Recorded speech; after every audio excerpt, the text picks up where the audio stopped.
Hello dear students, welcome to the social science history session for chapter 4, the Mughal Empire.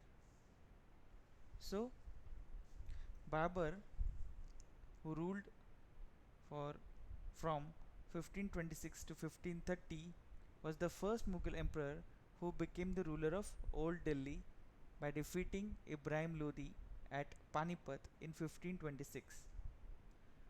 From the latter half of the 16th century, the Mughals expanded their kingdom from Agra and Delhi until the 17th century. They controlled nearly all of the subcontinent. The legacy left by them stands unparalleled. So, who were the Mughals? Descendants of two great lineages of rulers, Genghis Khan, who died in 1227, the Mughal ruler who ruled over parts of China and Central Asia, from mother's side, successors of Timur, who died in 1404, the ruler of Iran, Iraq, and modern day Turkey. From father's side, Mughals did not like to be called Mughal or Mongol, as Genghis Khan's memory was associated with the massacre of innumerable people. It was also liked by the Uzbeks, their Mongol competitors. They were proud of their Timurid ancestry because of their greed. Great ancestors had captured Delhi in 1398. So, the Mughals were descendants of two great lineages of rulers. From the mother's side, they were descendants of Genghis Khan, and from the father's side, they were the descendants of Timur. Mughal military campaigns. Babur, first Mughal emperor, 1526 to 1530, succeeded the throne of Fairungan in 1494, when only 12 years old, forced to leave his ancestral throne due to the invasion of another Mongol group. The Uzbeks seized Kabul in 1504. In 1526, defeated the Sultan of Delhi. Ibrahim Lodi at Panipat captured Delhi and Agra. So Babur, the first Mughal emperor, captured Delhi in 1526 by defeating Ibrahim Lodi in Battle of Panipat. Humayun captured Delhi in 1555. Akbar captured Chittor in 1568. Ranthambore 1569. Gujarat, Bihar, Bengal, Kashmir, Berar Khandesh, etc. in 1585 to 1604. Jahangir took campaign against Sikh and Ahoms. Shahjahan captured Ahmednagar and Bijapur. Aurangzeb waged a long battle in Deccan. So here we can see Mughal emperors, major campaigns and events. You can read this slide, that is Babur 1526-1530, his achievements. Humayun 1530-1540 and 1555 to 1556, and his achievement. Here you can see Jahangir 1604 to 1627, Shahjahan 1626 to 1658, Aurangzeb 1658 to 1704. So Mughal traditions of succession did not believe in the rule of primogeniture, where the eldest son inherited his father's estate. Followed the Mughal and Timurid custom of Cooperacy, coopernary, coopernary inheritance, a division of the inheritance amongst all the sons. The Mughals did not believe in the rule of primogeniture, where the eldest son inherited his father's estate. They followed the custom of coopernary inheritance, or a division of the inheritance amongst all the sons. Mughal relations with other rulers. Mughals Mughal rulers campaigned constantly against rulers who refused to accept their authority. However, as they became powerful, many rulers like the Rajputs joined the voluntarily. Many of the Rajputs married their daughters into Mughal families and received high portions. Many restricted as well. For example, Sisodia Rajput of Mewar refused to accept Mughal authority. However, upon defeat, they were honorably treated by the Mughals, given their lands, that is Watan, back as assignments, Watan Jagir.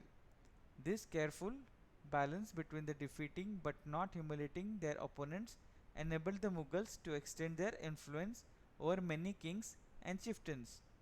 However, it was difficult to keep this balance all the time.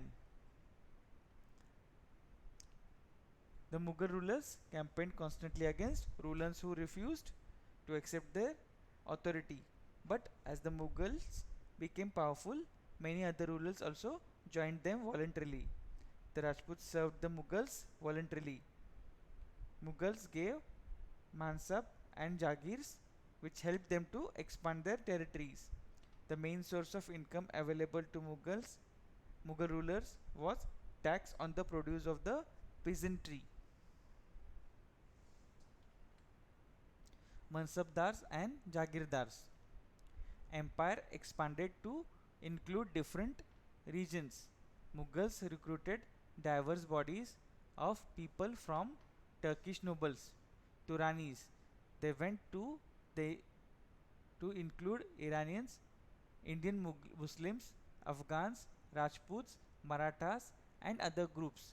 Some joined Mughal service as Mansabdar, term referred to an individual who holds a manab, meaning a portion of or position or rank. Grading system used by Mughals to rate: 1. Rank, 2nd salary, and 3. Military responsibilities. Rank and salary is determined by numerical value. Jat, higher the Jat, the more prestigious the noble position in court and larger his salary. Mansabdars. Military responsibilities require him to maintain specific number of sawar or cavalry or cavalrymen were reviewed, registered, and their horses branded before the Mansabdar received the money to pay them as salary. Mansabdar's salary were revive revenue assignments called Jagirs, somewhat like Iktas, however unlike Muktis. Most Mansabdars did not administer their Jagirs. Mansabdars only had right to the revenue of their assignments collected from them by their servants, while they themselves served in another part of the country.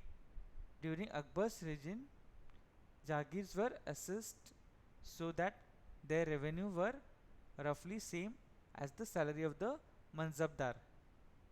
However, things changed by Aurangzeb's rule.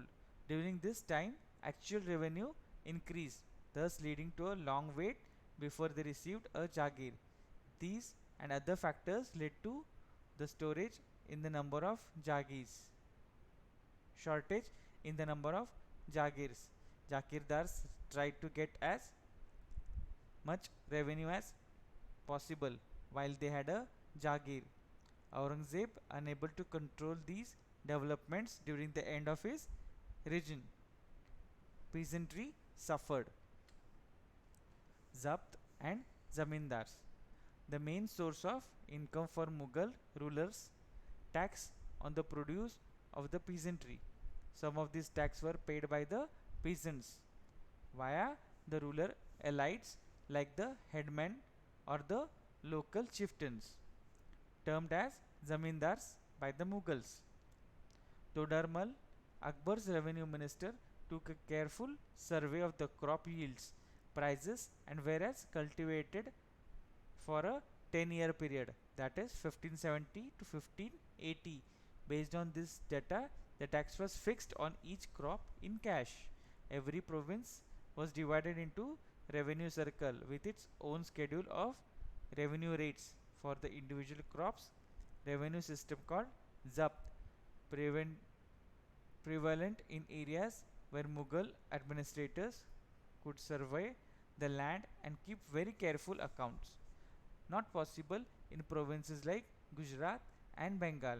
In some areas, the zamindars experienced more power exploitation by Mughal administrators could lead them to rebellion. At times, zamindars and peasants of the same caste also allied in rebelling against Mughal authority. Peasant revolt challenged and stability of the Mughal Empire from the end of 17th century. Let's have a closer look at Akbar's policy. The administration laid down by Akbar, elaborately discussed by Abul Fazl in the book Akbar Nama. In its last volume, the Ain Akbari emperor was divided into provinces called Subhas, governor by a Subadar who carried out both political and military functions.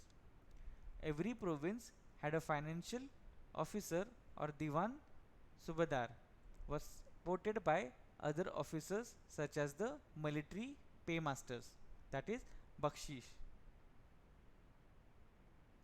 The minister in charge of religious and charitable patronage, Sadar, military commanders, Fauzdars, and the town police commander, Kotwal, in order to maintain peace and order in the province.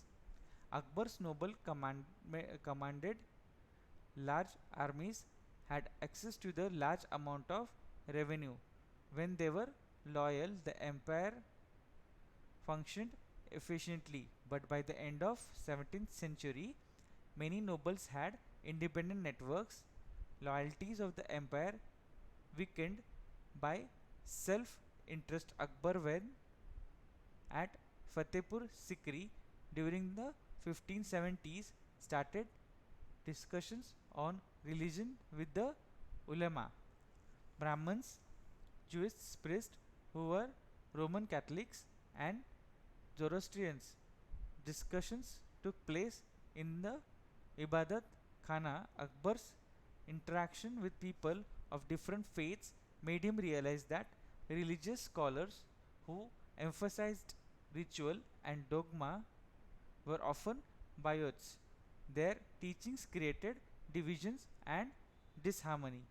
Amongst this subject led Akbar to the idea of Sulh Kul or universal peace.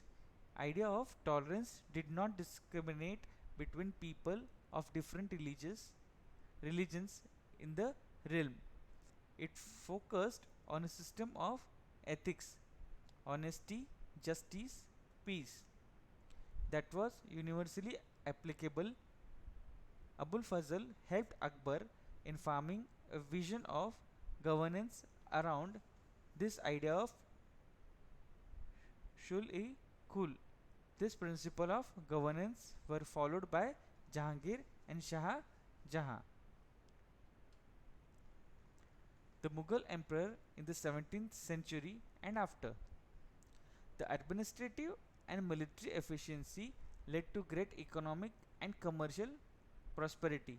International travelers described it as the fabled land of wealth, state of poverty, also existed side by side, with the greatest apocalypse inequalities were glaring.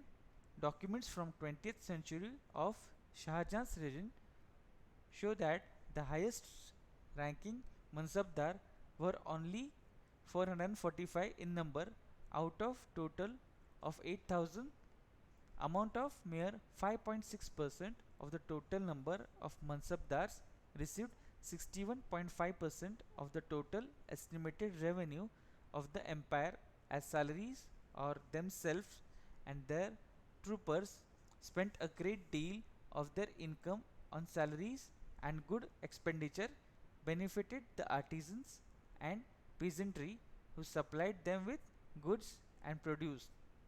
However, scale of revenue collection left very little for investment in the hands of the primary producers, the peasants and the artisans. Poorest lived a hand to mouth existence, could not invest in additional resources, tools or supplies. To increase productivity, wealthier peasantry and artisanal groups, merchants and bankers profited in this economic world. Enormous wealth and resources commanded by Mughal elite made them extremely powerful in the late 17th century. As the authority of the Mughal Empire declined, his servants emerged as powerful centers of power in the regions, constitu- constituting new dynasties and holding command on provinces like Hyderabad and Awadh. They continued to recognize the Mughal emperor in Delhi as their master. By 18th century, the provinces of the empire consolidated their independent political entities. This is where we end with the chapter. I hope you have understood all the topics and the chapter. I advise you to read the textbook, underline the hard words, write them 5 times in your notebook. Same way, read the slides and listen to the video carefully, and you will understand the chapter very well. So, see you in the second session of question and answer. Till then, bye and take care.